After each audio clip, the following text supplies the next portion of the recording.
Pagi dok, akhir-akhir ini tangan dan kaki saya sering bergerak tanpa saya sadari dok.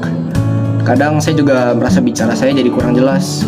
Baik Pak, keluhan ini sudah Bapak rasakan sejak kapan ya? Sekitar setahun terakhir dok. Awalnya jarang, sekarang makin sering. Apakah Bapak juga merasa lebih mudah lelah, sulit berkonsentrasi, atau perubahan emosi yang terlalu cepat? Iya dok, kadang saya jadi mudah kesal dan susah fokus. Baik, dari keluhan yang Bapak sampaikan, kami perlu melakukan pemeriksaan saraf lebih lanjut. Beberapa kemungkinan penyebabnya berkaitan dengan gangguan pada sistem saraf pusat. Apakah ini penyakit serius dok? Belum bisa kita simpulkan sekarang, Pak. Kita perlu pemeriksaan lanjutan seperti tes darah, pencitraan otak, dan jika diperlukan pemeriksaan genetik agar penyebabnya jelas. Baik dok, saya memang ingin tahu penyebab pastinya.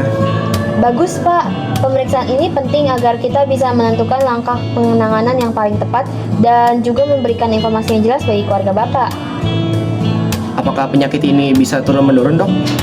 Beberapa gangguan syaraf memang dapat dipengaruhi faktor keturunan, tetapi untuk memastikan hal itu kita perlu hasil pemeriksaan terlebih dahulu.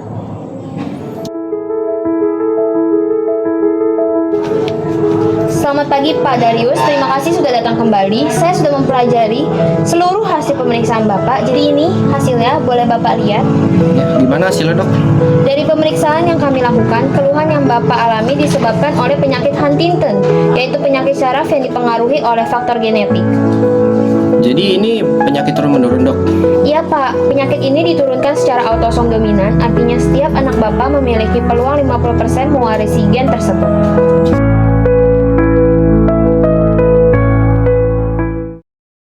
Nah, Bapak mau bicara sama kamu. Mau bicara apa?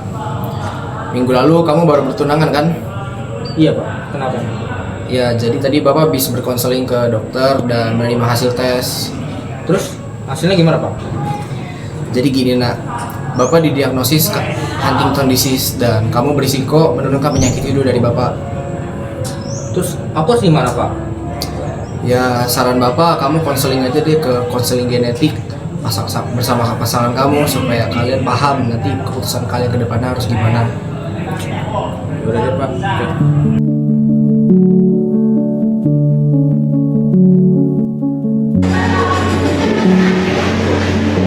Selamat pagi dok, saya dok. Selamat pagi Kak Stefanya.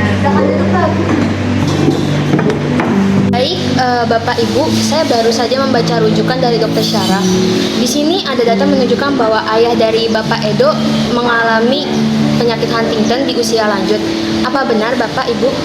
Iya dok, saya baru didiagnosis beberapa bulan yang lalu. Sejak itu kami jadi sangat khawatir. Kami juga baru tunangan dok. Kami pengen tahu gimana sih dampaknya bagi Edo dan juga rencana kami ke depannya nanti. Kekhawatiran kalian tuh sangat wajar. Jadi penyakit Huntington ini diturunkan secara autosomal dominan. Artinya jika salah satu orang tua kalian membawa gen tersebut, maka anaknya memiliki peluang 50% untuk membawa gen Huntington ini dan 50% tidak membawa gen tersebut. Jadi karena ayah saya terkena, ada kemungkinannya saya membawa gennya dong dok. Benar, namun perlu dipahami, mewarisi gen tidak sama dengan langsung menjadi penderitanya, Pak. Huntington ini memiliki onset dewasa, di mana biasanya baru muncul pada usia 30-50 tahun, atau bahkan lebih tua seperti yang terjadi pada ayah Anda. Oh berarti meskipun Edo sekarang terlihat sehat sekarang, tapi masih ada kemungkinan dia kena ya? Benar, Bu. Karena itu, langkah yang bisa dilakukan adalah tes genetik prediktif untuk mengetahui apakah Bapak Edo ini membawa gen Huntington atau tidak. Kalau saya melakukan tes itu, apa yang akan terjadi dok di masa depan? Saya sangat khawatir. Perasaan takut itu sangat wajar Bapak Ibu. Penting untuk kita ingat bahwa hasil tes ini tidak akan mempengaruhi masa depan kalian. Jadi tes ini bukan untuk membatasi hidup Anda, Bapak, tetapi untuk membantu Anda untuk mengambil keputusan secara sadar dan bertanggung jawab di masa depan. Berarti kalau memang ternyata Edo membawa gen tersebut, bagaimana dengan keturunan kami nanti dok? Jika Bapak Edo membawa gen tersebut, maka setiap anak kalian akan memiliki peluang 50% untuk mewarisi gen tersebut. Namun ada beberapa pilihan perencanaan keluarga yang dapat dipertimbangkan. Pilihan seperti apa dok? Pertama, dengan melalui kehamilan alami, Bapak dan Ibu dapat menerima kemungkinan peluang 50% tersebut.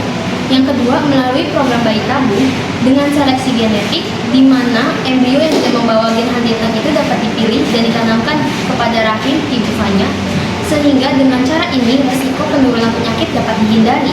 Berarti setidaknya masih ada harapan ya, Dok? Tentu ada, penyakit genetik bukan akhir dari harapan. Kalian tetap memiliki kesempatan untuk membangun keluarga dengan penuh kasih dan tanggung jawab. Dan untuk keputusan akhirnya kalian bisa bicarakan lebih lanjut dan memberikan keputusannya nanti kepada kami. Terima kasih dok, setidaknya kami sudah mengerti dan kami akan bicarakan ini lagi. Pak, akan kami tunggu. Intinya tugas kami adalah mendampingi, memberikan informasi yang jujur, dan memastikan setiap keputusan yang kalian ambil adalah keputusan yang sadar. Keputusan akhir tetap berada di tangan kalian berdua. Terima kasih ya, Dok, atas penjelasannya. Terima kasih dok, saya pamit ya. Iya Pak, Bu.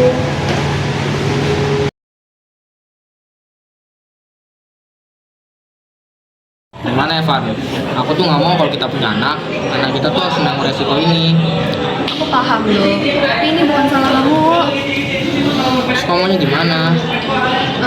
Gimana kalau kita coba bayi tabung aja? Siapa tahu dengan bayi tabung kita bisa cegah keturunan kita selanjutnya biar nggak mengidap penyakit ini lagi. Ya udah deh, kalau mau kamu begitu kita coba sama-sama ya. Makasih ya kamu udah mau ngertiin aku. Oke, Dok, kita bisa lagi sama-sama.